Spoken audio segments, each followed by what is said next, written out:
Hello and welcome to Unpacking Activities.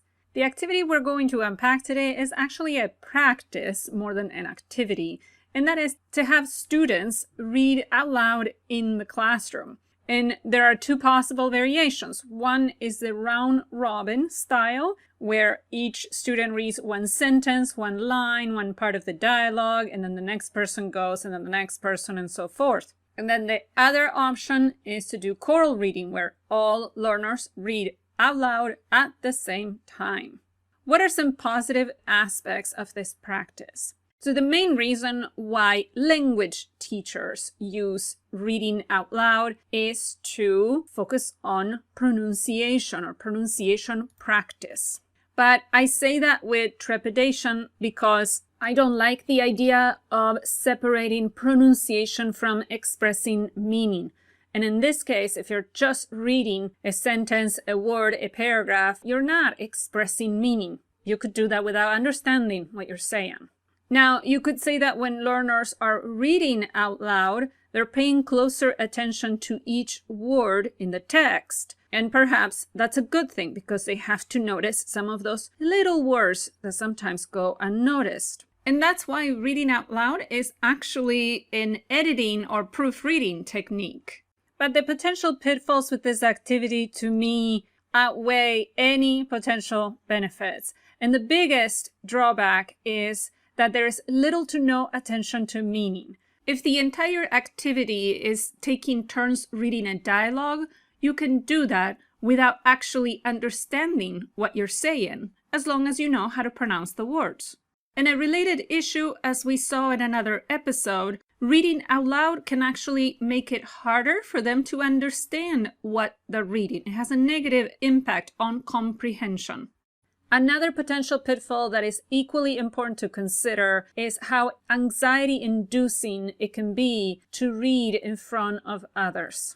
So what are some things that we can do to make reading out loud perhaps more purposeful, more meaningful, and less nerve-wracking? So one possible adjustment, especially in terms of lowering that affective filter, is for the learners to do a private recording. They can read to their dog, their cat, a stuffed animal, a plant. And if they happen to feel more comfortable reading to someone else, they can certainly do so. They can read to a family member, they can read to a friend. The point is that they shouldn't be forced to read in front of everybody. Other reasons why I think a private recording is better is that the students can re-record as many times as they need, so they don't have that pressure of getting it right the first time. And they can also get pronunciation help if they don't know how to pronounce a word before they read out loud, before they record. And so they're not put on the spot if they come across a word that they don't know how to pronounce. And another advantage of recordings is that it makes it a lot easier to give individualized and private feedback if needed. Another possible adjustment to consider is to give it a more authentic purpose. In what context would you find somebody reading out loud? For example, in an audiobook. So if the learners are creating their stories, their books, they can read them out loud and insert the audio. And now they have an audio book that perhaps other learners can read. Maybe the most important adjustment we need to make is to make it meaningful, to have them pay attention to the words that they're saying. So one possibility would be for the learners to read out loud only the first part of a sentence, and then they have to finish it.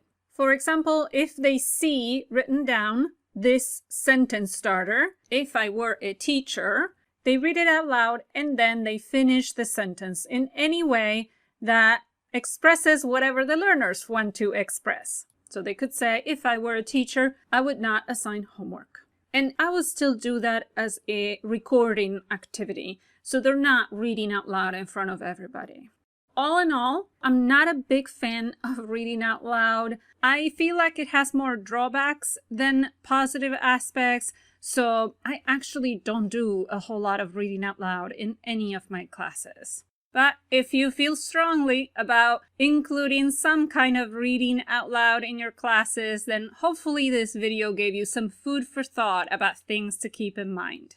If you have any other suggestions, please let me know in the comments. Thank you so much for tuning in, and until next time.